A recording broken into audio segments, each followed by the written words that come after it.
د ظلم تعداد چې دی هغه د لړتې ښوول شوی دی چې بابا ای خاوره باک نه لري، ای لوټه باک نه لري، ای دیوال باک نه لري، ای لار باک نه لري، ای مینه باک نه لري.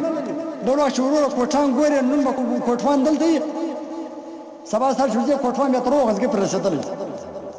څه د ښه دی کوټوان دی خو پرون دلته پرتې ځو بس دا خدای کارونه څنګه د خدای کارونه د ظالمه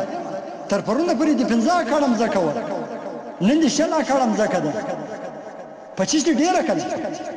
خو د دې مځکو وغلو ته به بیا هلته دا معلوم شي د دې مځکې غلا کول څومره عذاب او څومره ګناه څومره عذاب او څومره ګناه د بزرګانو زموږ سلفو زموږ مشرانو بزرګانو دومره د ځان سره احتیاط کوي په دې رزق او روزي کې او د بل په شي کې دومره قدر چې احتیاط کوي. اکشنی وای کړه ته بیانوم یو کتاب راوړی و دوه ورونو یو خر مې دی د دبل ورځ ما د زینو وسوتلې دي چې نو مې چشت مې دی خو هغه یو مظلوم نو دوی دوه په خپل اپس کې مځکې وې د مځکې سره وبېشلې څو ټیم بعد دا خر چې مې دی دا خرنامي دا د خپل مځکې خرڅ کړي نو هغه د ورور پر جایداد باندې سوکا سوکا قبضه شروع کړي او ورور ټول ظالم دا خو زما دی یار ته وای خو بیش کې دا ما تر غلي دی ورور زما پر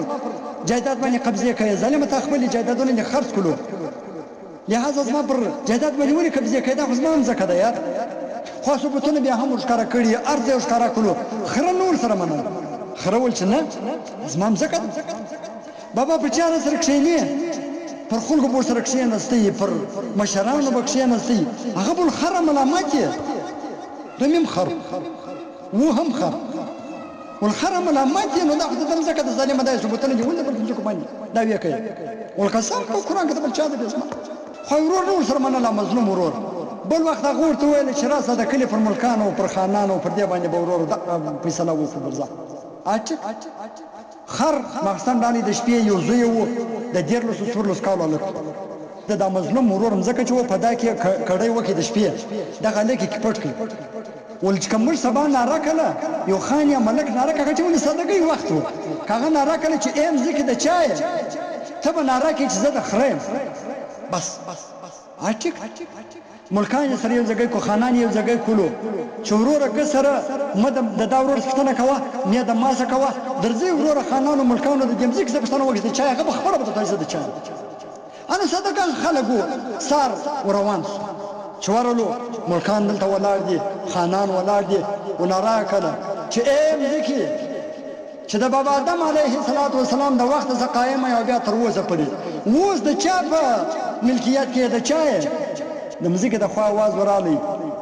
ورزه د خریم ملکان او خانان اړیان سو چای څکي